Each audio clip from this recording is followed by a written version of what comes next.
Atos dos Apóstolos, capítulo 12. Perseguição de Herodes, morte de Tiago, prisão e libertação de Pedro.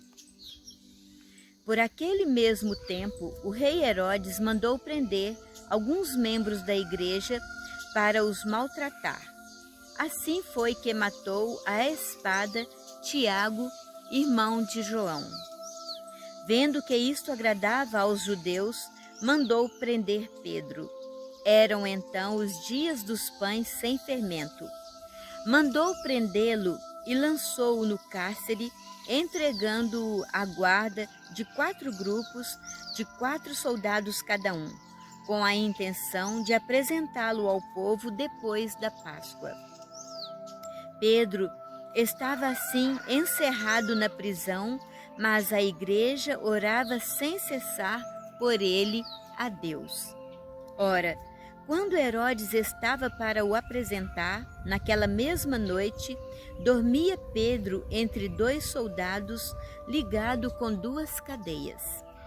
Os guardas, à porta, vigiavam o cárcere. De repente, apresentou-se um anjo do Senhor e uma luz brilhou no recinto. Tocando no lado de Pedro, o anjo despertou-o. Levanta-te depressa, disse ele. Caíram-lhe as cadeias das mãos.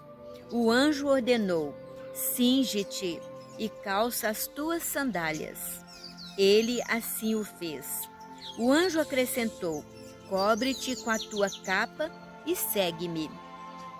Pedro saiu e seguiu-o, sem saber se era real o que se fazia por meio do anjo. Julgava estar sonhando. Passaram o primeiro e o segundo postos da guarda. Chegaram ao portão de ferro que dá para a cidade, o qual se lhes abriu por si mesmo. Saíram e tomaram juntos uma rua. Em seguida, de súbito, o anjo desapareceu. Então Pedro tornou a si e disse: agora vejo que o Senhor mandou verdadeiramente o seu anjo e me livrou da mão de Herodes e de tudo o que esperava o povo dos judeus. Refletiu um momento e dirigiu-se para a casa de Maria, mãe de João, que tem por sobrenome Marcos, onde muitos se tinham reunido e faziam oração. Quando bateu à porta de entrada, uma criada chamada Rosa adiantou-se para escutar. Mal reconheceu a voz de Pedro, de tanta alegria não abriu a porta, mas, correndo para dentro, foi anunciar que era Pedro que estava à porta. Disseram-lhe: estás louca? Mas ela persistia em afirmar que era verdade. Diziam eles: então é o seu anjo. Pedro continuava a bater. Afinal, abriram a porta. Viram-no e ficaram atônitos. Ele, acenando-lhes com a mão que se calassem, contou como o Senhor o havia livrado da prisão e disse: comunicai-o a Tiago e aos irmãos. Em seguida, saiu daí e retirou-se para outro lugar. Logo que amanheceu, houve um sobressalto pouco comum entre os soldados sobre o que acontecera a Pedro. Herodes, procurando-o e não o achando, instaurou um processo contra os guardas e mandou suplicá-los. Em seguida, desceu da Judéia para Cesareia, onde permaneceu. Morte de Herodes. Estava Herodes em conflito com os habitantes de Tiro e de Sidônia.